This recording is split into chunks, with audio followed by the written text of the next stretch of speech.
Laissez-moi vous parler d'un petit trésor que les humains de tous les temps ont voulu posséder. Une perle rare qui ne cessera jamais de nous fasciner. Un sentiment qui part et revient sans jamais nous en aviser. La joie! Cette sensation bien heureuse qu'on se procurerait volontiers si on savait où la trouver.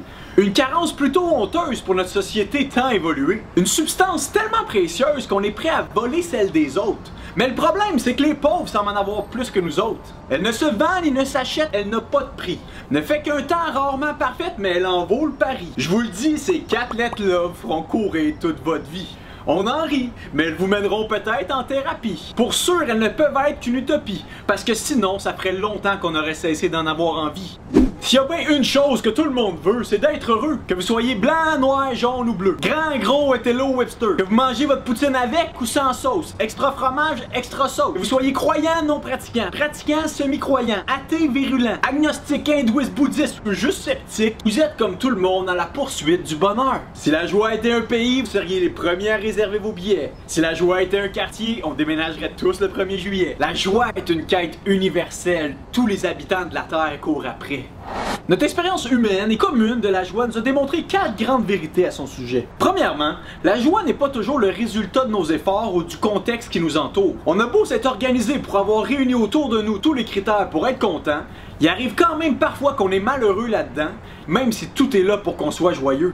Et le contraire est autant vrai. Certains ont rien pour être heureux, mais Colin, ils le sont pareil. Deuxièmement, le genre de joie qu'on recherche n'est pas cheap. Plus que d'être dans un bon mood ou de se plaquer un sourire fake d'en face, on cherche une joie de qualité qui nous anime au plus profond de nous-mêmes. Une joie solide qui fait effet puis qui reste là, même quand ça va bien mal puis que tout le monde s'en va. Troisièmement, notre quotidien nous démontre que la joie est toujours plus relationnelle qu'individuelle. Les moments les plus joyeux qu'on expérimente sont presque toujours reliés à des gens. Nos plus grandes joies se vivent ensemble. Puis s'il faut qu'on expérimente un moment de joie individuel, on se dépêche d'en parler à quelqu'un pour le vivre avec lui. Quatrièmement, l'expérience humaine nous démontre que la joie semble toujours avoir une fin, mais on aimerait tellement qu'elle ne s'arrête jamais. À chaque fois qu'on pense enfin avoir trouvé et comblé notre joie dans une activité, un événement, en quelqu'un ou en nous-mêmes, on finit toujours par retomber les 2 pieds sur terre. Mais ça nous écœure, ça, parce qu'on voudrait que la joie continue pour toujours. Une joie sans fond, sans plafond. Un party qui transcende les limites de l'espace-temps. Un forfait bonheur illimité. Ça, c'est le genre de joie sur laquelle on miserait gros. Une joie qui coule à flot.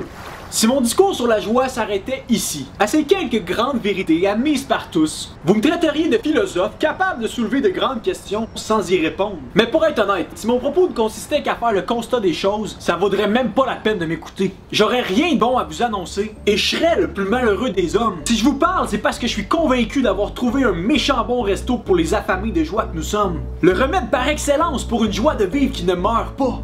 J'ai moi-même été mendiant de joie pendant plusieurs années, mais j'ai découvert une source de bonheur enfin à la hauteur de mes attentes les plus profondes. J'ai été saisi par la joie du cœur alors que je marchais dans la peur.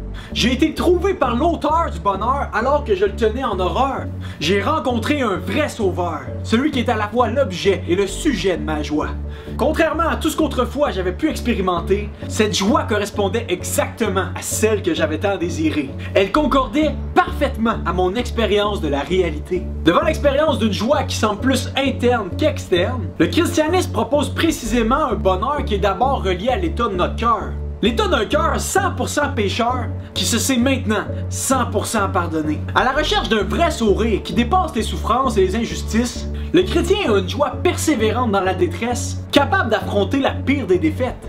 On a la ferme assurance que même la mort, cette défaite ultime ne sera pas la fin de notre joie, parce que Jésus l'a vaincu et que par la foi, nous la vaincrons aussi.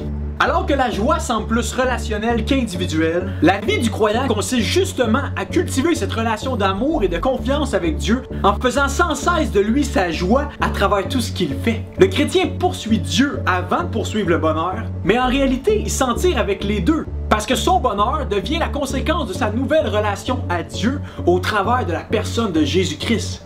À celui ou celle en quête d'une joie qui n'est pas bornée dans le temps, mais pognée avec un bonheur intermittent, Dieu offre une joie éternelle qui commence ici et maintenant.